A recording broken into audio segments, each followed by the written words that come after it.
Hello friends, thank you for stopping by my channel. Today we are doing all things planning. So we're going to be setting up our bullet journal for the week. I have a couple of tips for you on how to get things done without feeling overwhelmed. But if this is your first time here, then I want to say welcome. I'm so glad that you are here and I'd love for you to join us on this journey. So before you leave, be sure to hit the subscribe button, give this video a thumbs up, and let's get started.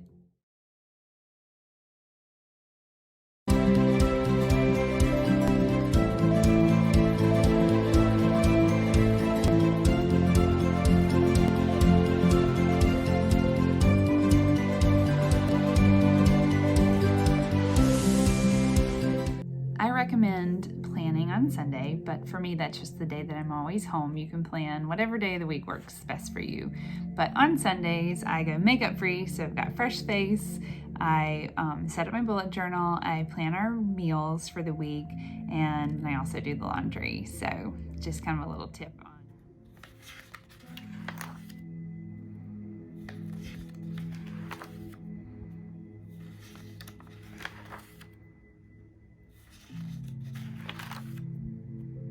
Usually the first of the month, or sometimes I'll do this on the last day of the month, I will set up those monthly pages that I just showed you. So I have the month, any quotes or scriptures that I'm drawn to, any kind of themes I'm feeling for that month.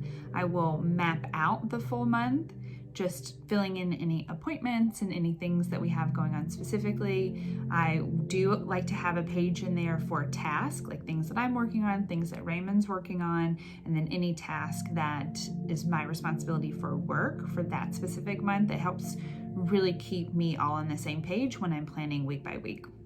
And then I like to do a couple of fun trackers like habit trackers, mood trackers, and then I do have a small section in there for YouTube and blog schedule. One page, but you could use 2 full pages.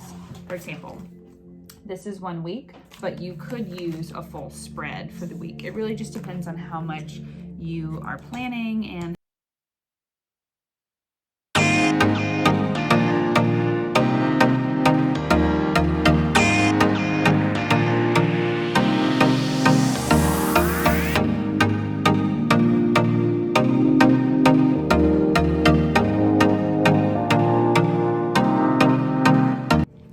first thing I do is draw out the week. Last week I tried more of a horizontal spread. It was okay. This week I want to try more of a vertical spread. I always like to fill in the weather. I'm going to fill in the food last, which is our meal. And I fill in anything that's scheduled. That would be any work, or I'm teaching a workshop on Saturday, so I've got all of that here, any workout classes. And then I put my task over here, which is what you just saw me do. I like to use just a scrap piece of paper and write all of my tasks down, and then I go in and fill them in based on how the week is stacked up with things that I have scheduled. So for example, I'm in the office 3 days this week, and I have workout classes on one of those days that I'm in the office. So that means that the other 2 days I could come home and do a couple of tasks. One day we are out of pocket all day. It's my birthday and we have plenty scheduled. So I won't be available to come in the office, either office, and do any work there. So that's really helpful. I highly recommend erasable pens. This is a Frixion and it has this little eraser on the tip. So when you're writing, if you let the ink dry and then you erase it, it works really well. But if you're writing and the ink is still kind of wet, then you try and erase, it'll smear. I also have these Papermate. These are more like fine tip markers.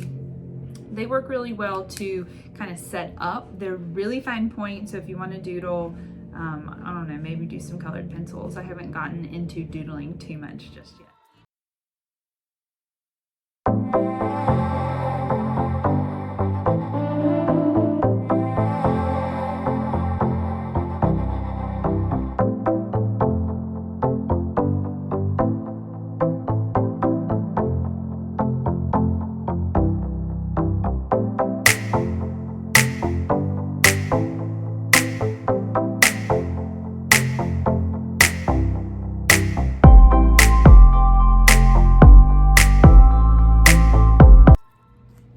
So what did I just do? I took my recipe binder